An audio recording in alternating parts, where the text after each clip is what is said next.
जब बुढ़ापे में अकेला ही रहना है तो औलाद क्यों पैदा करे? उन्हें क्यों काबिल बनाए जो हमें बुढ़ापे में दर दर के ठोकरे खाने के लिए छोड़ दे? क्यों दुनिया मरती है औलाद के लिए? जरा सोचिए इस विषय पर। कहानी शुरू। हमेशा की तरह मैं आज भी परिसर के बाहर बैठे भिखारियों की मुफ्त स्वास्थ्य जांच में व्यस्त था। स्वास्थ्य जांच और फिर मुफ्त मिलने वाली दवाओं के लिए सभी भीड़ लगाए कतार में खड़े थे। अनायास सहज ही मेरा ध्यान गया एक बुजुर्ग की तरफ गया जो करीब ही एक पत्थर पर बैठे हुए थे। सीधी नाक, घुंघराले बाल, निस्तेज आंखें, जिस्म पर सादे लेकिन साफ सुथरे कपड़े। कुछ देर तक उन्हें देखने के बाद मुझे यकीन हो गया कि वो भिखारी नहीं है। उनका दायां पैर टखने के पास से कटा हुआ था और करीब ही उनकी बैसाखी रखी थी। फिर मैंने देखा कि आते जाते लोग उन्हें भी कुछ दे रहे थे और वे लेकर रख लेते थे। मैंने सोचा कि मेरा ही अंदाज गलत था, वो बुजुर्ग भिखारी ही हैं। उत्सुकतावश मैं उनकी तरफ बढ़ा तो कुछ लोगों ने मुझे आवाज लगाई, उसके करीब न जाएं डॉक्टर साहब, वो बूढ़ा तो पागल है। लेकिन मैं उन आवाजों को नजरअंदाज करता मैं उनके पास गया। सोचा कि जैसे दूसरों के सामने वे अपना हाथ फैला रहे थे वैसे ही मेरे सामने भी हाथ करेंगे। लेकिन मेरा अंदाज फिर चूक गया। उन्होंने मेरे सामने हाथ नहीं फैलाया। मैं उनसे बोला, बाबा आपको भी कोई शारीरिक परेशानी है क्या? मेरे पूछने पर वे अपनी बैसाखी के सहारे धीरे से उठते हुए बोले, good afternoon doctor, I think I may have some eye problem in my right eye. इतनी बढ़िया अंग्रेजी सुन मैं अवाक रह गया। फिर मैंने उनकी आंखें देखी। पका हुआ मोतियाबिंद था उनकी आंखों में। मैंने कहा, मोतियाबिंद है बाबा, ऑपरेशन करना होगा। बुजुर्ग बोले, ओह cataract, I had cataract operation in 2014 for my left eye in Ruby Hospital. मैंने पूछा, बाबा आप यहाँ क्या कर रहे हैं? बुजुर्ग, मैं तो यहाँ रोज ही 2 घंटे भीख मांगता हूँ सर।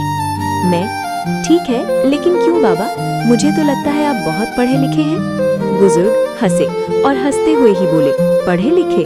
मैंने कहा, आप मेरा मजाक उड़ा रहे हैं बाबा। बाबा, oh no dog, why would I, sorry if I hurt you. मैं, हर्ट की बात नहीं है बाबा, लेकिन मेरी कुछ समझ में नहीं आ रहा है। बुजुर्ग, समझ कर भी क्या करोगे डॉक्टर? अच्छा ओके चलो हम उधर बैठते हैं, वरना लोग तुम्हें भी पागल कहोगे। और फिर बुजुर्ग हंसने लगे। करीब ही एक वीरान टपरी थी, हम दोनों वहीं जाकर बैठ गए। Well doctor, I am mechanical engineer, बुजुर्ग ने अंग्रेजी में ही शुरुआत की। मैं एक कंपनी में सीनियर मशीन ऑपरेटर था। एक नए ऑपरेटर को सिखाते हुए मेरा पैर मशीन में फंस गया था और ये बैसाखी हाथ में आ गई। कंपनी ने इलाज का सारा खर्चा किया और बाद में कुछ रकम और सौंपी और घर पर बैठा दिया, क्योंकि लंगड़े बैल को कौन काम पर रखता है सर। फिर मैंने उस पैसे से अपना ही एक छोटा सा वर्कशॉप डाला, अच्छा घर लिया। बेटा भी मैकेनिकल इंजीनियर है। वर्कशॉप को आगे बढ़ाकर उसने एक छोटी कंपनी और डाली। मैं चकराया, बोला, बाबा तो फिर आप यहाँ इस हालत में कैसे? बुजुर्ग, मैं किस्मत का शिकार हूँ। बेटे ने अपना बिजनेस बढ़ाने के लिए कंपनी और घर दोनों बेच दिए। बेटे की तरक्की के लिए मैंने भी कुछ नहीं कहा। सब कुछ बेच बाच कर वो अपनी पत्नी और बच्चों के साथ जापान चला गया और हम जापानी गुड्डे गुड़िया यहाँ रह गए। ऐसा कहकर बाबा हंसने लगे। हंसना भी इतना करुण हो सकता है, ये मैंने पहली बार अनुभव किया। फिर बोला, लेकिन बाबा आपके पास तो इतना हुनर है कि जहाँ लात मारे वहाँ पानी निकल आए। अपने कटे हुए पैर की ओर ताकते बुजुर्ग बोले, लात कहाँ और कैसे मारूं बताओ मुझे। बाबा की बात सुन मैं खुद भी शर्मिंदा हो गया। मुझे खुद बहुत बुरा लगा। प्रत्यक्षतः मैं बोला, आई मीन बाबा आज भी आपको कोई भी नौकरी दे देगा, क्योंकि अपने क्षेत्र में आपको इतने सालों का अनुभव है जो। बुजुर्ग, यस डॉक्टर, और इसी वजह से मैं एक वर्कशॉप में काम करता हूँ। 8,000 रुपए तनख्वाह मिलती है मुझे। मेरी तो कुछ समझ में ही नहीं आ रहा था। मैं बोला, तो फिर आप यहाँ कैसे? बुजुर्ग, डॉक्टर बेटे के जाने के बाद मैंने एक चौल में एक टीन की छत वाला घर किराए पर लिया। वहाँ मैं और मेरी पत्नी रहते हैं। उसे पैरालिसिस है, उठ बैठ भी नहीं सकती। मैं 10 से 5 नौकरी करता हूँ, शाम 5 से 7 इधर भीख मांगता हूँ और फिर घर जाकर तीनों के लिए खाना बनाता हूँ। आश्चर्य से मैंने पूछा, बाबा अभी तो आपने बताया कि घर में आप 2 और आपकी पत्नी हैं, फिर ऐसा क्यों कहा कि तीनों के लिए खाना बनाते हो? डॉक्टर, मेरे बचपन में ही मेरी माँ का स्वर्गवास हो गया था। मेरा एक जिगरी दोस्त था, उसकी माँ ने अपने बेटे जैसा ही मुझे भी पाला पोसा। 2 साल पहले मेरे उस जिगरी दोस्त का निधन हार्ट अटैक से हो गया, तो उसकी 92 साल की माँ को मैं अपने साथ अपने घर ले आया। तब से वो भी हमारे साथ ही रहती है। मैं अवाक रह गया। इन बाबा का तो खुद का भी हाल बुरा है। पत्नी अपंग है, खुद का एक पाँव नहीं, घर बार भी नहीं। जो था वो बेटा बेचकर चला गया, और ये आज भी अपने मित्र की माँ की देखभाल करते हैं। कैसे जीवट इंसान है ये। कुछ देर बाद मैंने सामान्य स्वर में पूछा, बाबा, बेटा आपको रास्ते पर ले आया, ठोकरे खाने को छोड़ गया, आपको गुस्सा नहीं आता उस पर? बुजुर्ग, नो डॉक्टर, अरे वो सब तो उसी के लिए कमाया था, जो उसी का था उसने ले लिया, इसमें उसकी गलती कहाँ है?